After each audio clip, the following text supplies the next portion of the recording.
Hi, I'm Alden, and I am a student of Twin Flame Ascension School and Life Purpose class with Jeff and Shalia. And today I have a Twin Flame Union energy reading for you, especially for the astrology and the energy going on of the Great Conjunction and the solstice, both happening on the same day, the 21st. And the conjunction is between Saturn and Jupiter, really the meeting of two different kinds of energies and it becoming this really bright presence in the sky. So it's very significant. And also the solstice being a really good time to self-reflect, let go of patterns that no longer serve you and your union.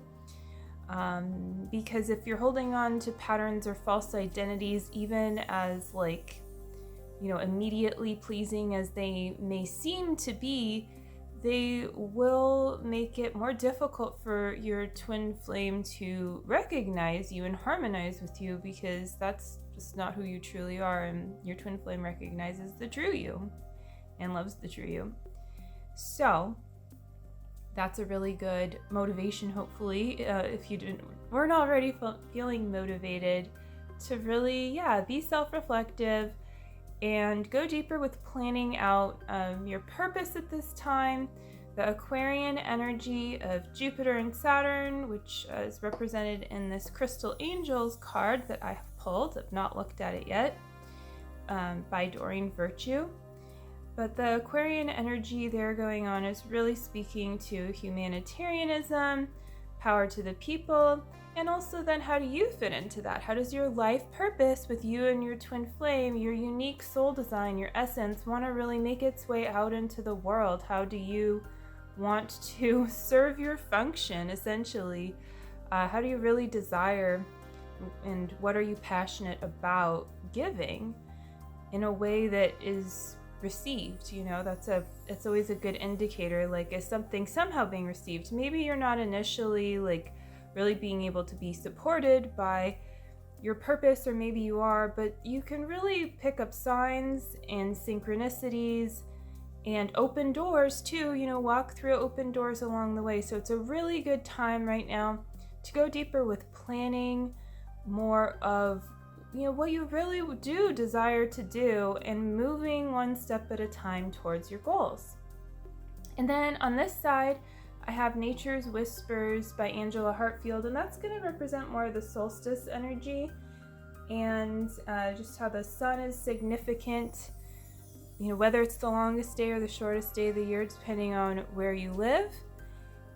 And again, going back to that self-reflective energy and expressing your divine essence out into the world, shining your light.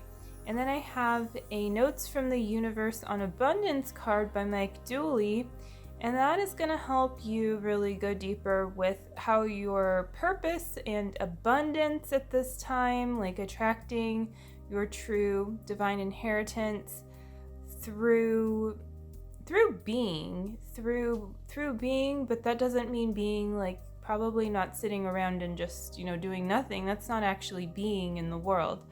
So through truly living your life and choosing to give and being open to receiving, loving, really, living your life purpose and loving and choosing union, all of these things. But how does this play in specifically right now to attracting more abundance and more life purpose focus?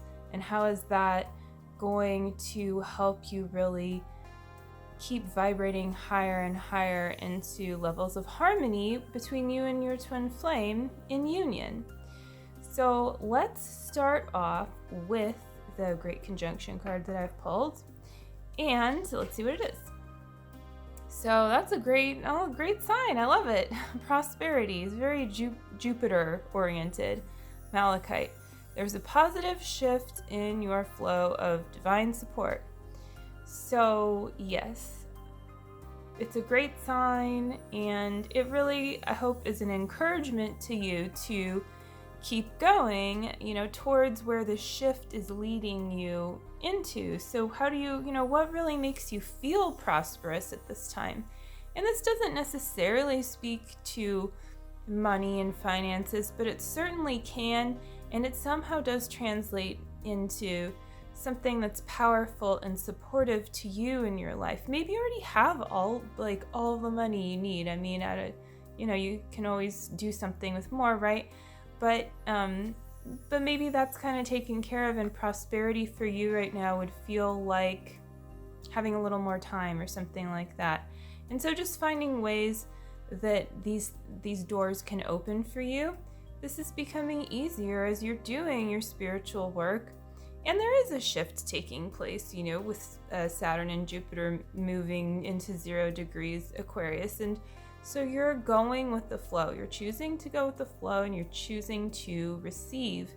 And being, healing into being able to receive and to give is another very magnetic quality to attracting deeper levels of union as well.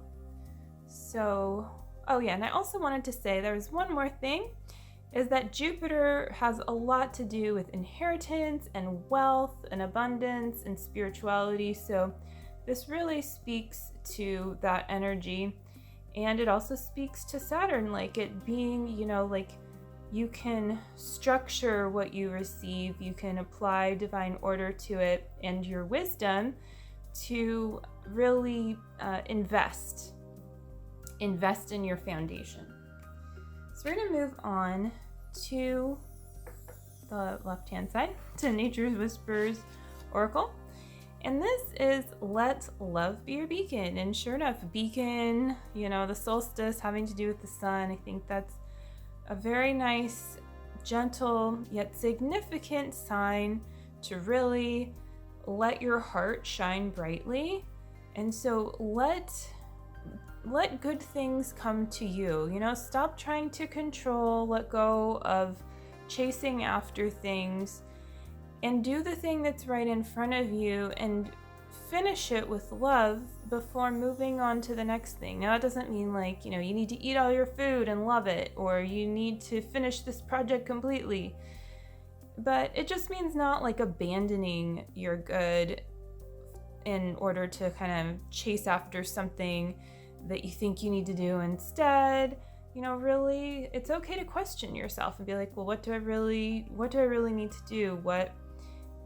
Where's love guiding me right now? So let love be your beacon. Let the good feeling guide you, basically, at this time, and let it guide you deeper into self-reflection, into planning out a bigger vision. Maybe you even want to plan out your vision for 2021 or the next 5 or 10 years. It's a great time to do that.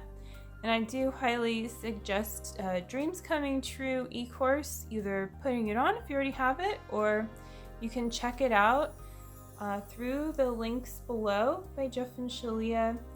It's just wonderful. And it's wonderful for planning out your life purpose in a way that's really practical and feels really good, and also helps you to attract harmony with your twin flame, really living that harmonious union and deepening into that. So I'm trying to think if there's anything else here, but it's also even if it's the shortest day of the year, meaning the least amount of sunlight, the love still shines bright.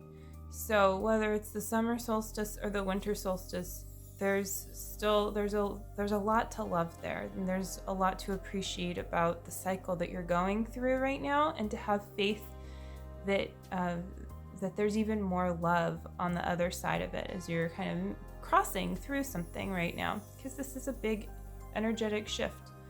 So that feels complete here. So we're going to move on to the middle card, and I have some nice citrine here. I thought that was a good card for life purpose, creativity, abundance, some of those lower chakras too, specifically the solar plexus and sacral chakra. So let's see what it is. And this card is: the best thing about every financial meltdown, global or otherwise, is learning that whatever was lost can be recreated, exceeded, and made better than it was before. Hold on loosely, the universe. Well, that's a really nice message to receive. So, maybe you're someone who had it good during this time of 2020, and, really, that's awesome. For a lot of people at the same time, I mean, this card really applies, right? Like, and I mean, even if you individually, though, have had it really good, everyone has felt the effects of this year, what's happened. And I mean, it's been quite something, but there's been a lot of great things that have come of it too. And I think that this lesson right here is one of them, that you can make it even better now. And sometimes you really have to get back to your balance, your set point, and you have to find out what truly matters to you, which is always going to be love in the end. No matter how much contrast you have to experience to accept that. And also keep in mind that you can't make someone else choose that for themselves, but that is their own journey with the divine. However, that being said, the good news is that you and your twin flame do choose this one. That doesn't mean you need to try and get your twin flame to choose something. It just means that you choose it and you move forward and you have the confidence that that is true, and you honor your choice, and that becomes more powerful and more peaceful as you practice honoring your choice. And so you can make the choice if you would like to right now. I would invite you to make the choice to recognize your true value within, and that you are an abundant and creative being, and that you can fulfill your desires while also surrendering them and allowing the divine source to come through and give them to you, so in a way that you really truly desire to receive them, right? Like the divine knows how to love you. You are a child of God. So there you go. So it's a beautiful message from the universe, and that is going to conclude this reading for the Great Conjunction and the solstice. I hope that you enjoyed it, and just keep on going deeper with your vision, and don't be afraid to really dream big, but also then you gotta take steps towards your dream, and that's safe to do too. So have a wonderful shift into the winter or summertime, depending on where you are at, and hit the like button. Subscribe to see other wonderful creators who are also students of Twin Flames Universe, and I will see you again soon. Oh, and if you are interested in working with me, you can also check out the link below to my website. So I think that's everything I have to say. Happy conjunction, happy solstice, take care, bye.